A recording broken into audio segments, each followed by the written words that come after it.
So this is attempt number 3 for a live stream. We're having trouble with our internet, so we'll see what happens. We were talking, or I was trying to talk about muscle release with the ball.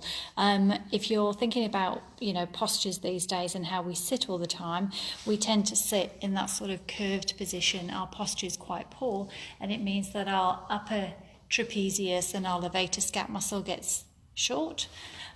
It tends to be elevated, so we're working quite hard through that upper traps muscle.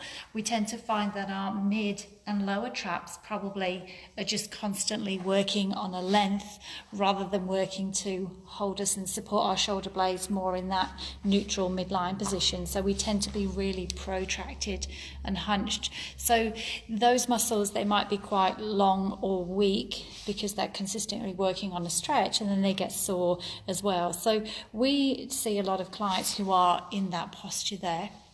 And I tend to use a lot of the release just from a point of view of they're quite sore, their muscles are just hanging on for grim death.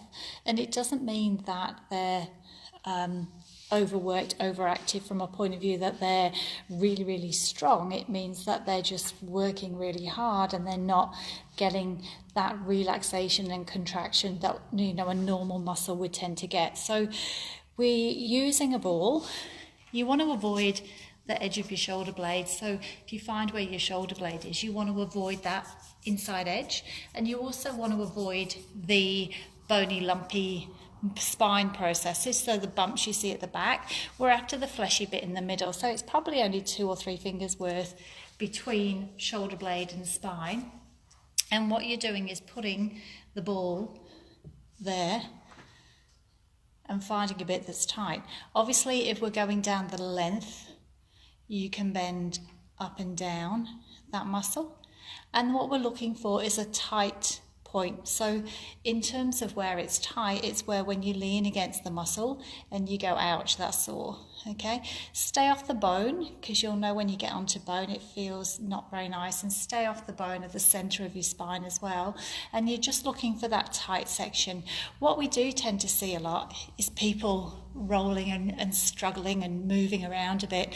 And if you think what you're trying to do to the muscle, which is let it relax, if you're agitating it and moving it around, what you'll probably find is you get the opposite effect. You stimulate the muscle and it actually makes the muscle a little bit sore. So if you're finding that you're doing a lot of this, try and stop, just find a bit that's sore and let it relax. And what we're looking for is that the muscle feels like it's lumpy, and then it just starts to let go. So it might feel under the ball or against the skin like the muscle just goes and it lets go and it relaxes.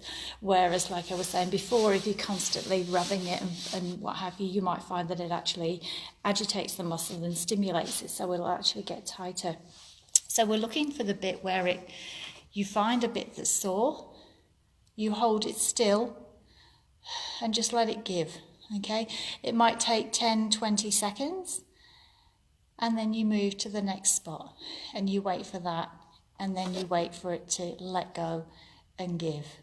Okay, if you're finding that you're consistently losing the ball, one of the tricks that we use is just popping it in a sock.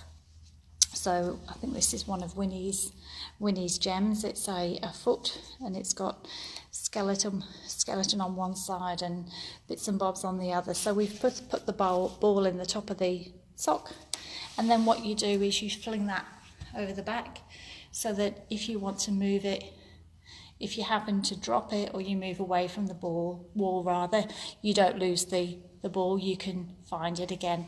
Where here, you're using your arm behind. So definitely great if you have issues with your shoulder and you can't move. And again, if you find that you're consistently dropping the ball all the time, this here, you just fling over the back and then place that ball where you want it. So a little tip and trick if you have shoulder issues and you can't get your hand behind, or if you find that you're constantly losing the ball. So with this here, we're looking at constant pressure. We're not looking at moving around pressure. You're looking at finding a spot that is a little bit tight, or it's a little bit sore when you put pressure on it, and that's what we call a muscle trigger point. And you're looking for that trigger point to just let go and melt, or feel like it just releases under the ball itself. And then from there, you move on to the next section and the next section. If you're new to doing some muscle release, you might find that you do get a little bit of a headache. So if you think a lot of that muscle has been a little bit tight, with that, as you release the muscle, you're increasing circulation. So any toxins or any sort of debris, or you're flushing all that out and through. So if you normally get a headache after having a massage or something like that, you might be one of those that gets a little bit of a headache from some muscle release. So I would only do a few minutes. Don't be sitting there releasing things for half an hour, because you can be quite sore, or like you say, you can get that toxin headache. But make sure you drink plenty of fluid as well. So be aware, if you're new to doing releases, that you don't want to be doing it where you're wriggling around all the time. What you want to be doing is finding a bit that's sore, holding it still, waiting for that muscle to relax and let go. And it might not happen straight away. If you're finding, say, it's on a point that's really, really sore, just move to the outer edge of that point and then work your way either around the sore bit or work in towards the sore bit, so that you're gradually letting things go. So that's a little bit on muscle release. The one that I've got there is a lacrosse ball, so it is actually quite hard. Some of the other ones that we use are just a little bit softer, and they're a little bit more comfortable. I don't actually have any around. We normally have them lying around.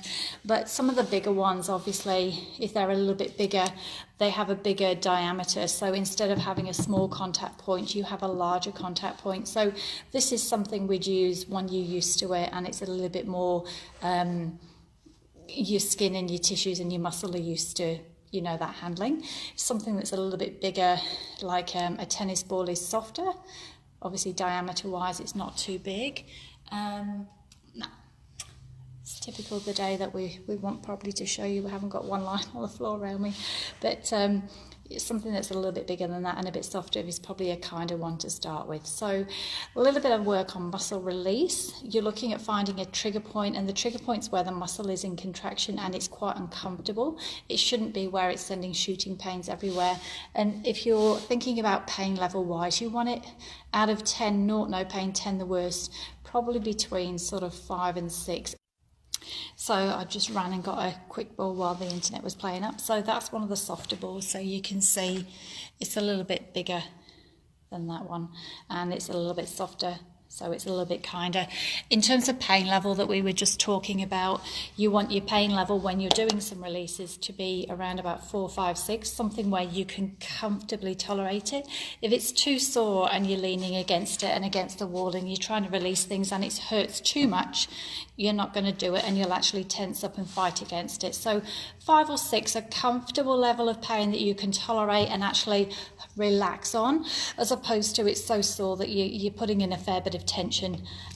See how you go with your muscle release. Just be aware there are some contraindications, and your contraindications would be if you've had some active malignancies. So if you do have any cancers or any skin issues or anything like that, you don't want to be releasing anywhere near that. You also don't want to be releasing things which are sort of near open wounds. And the other big thing is if you have any circulation issues, so if you are sort of prone to circulatory problems or sort of DVT, so thrombosis, and that way you have issues with your blood or your blood clots easily, you definitely don't want to be sort of doing any releases through there. So there are a couple of contraindications to be aware of. And obviously, like we said, maybe drink a fair bit of water if you find that you do get that toxin release headache, because what you're doing is stimulating circulation into the area. Can make you feel a little bit lightheaded as well if you suddenly get that flush through as new sort of blood and circulation goes in. So just be wary. First timers, obviously seek advice from your healthcare professional, because we should be advising you to sort of seek advice before you do it. But at the end of the day, if you're just going to go ahead and sort of get things off the internet, just be aware that, you know, there are some issues that may be a cause for concern. Otherwise, any comments, feel free, and we'll come back tomorrow with another tip.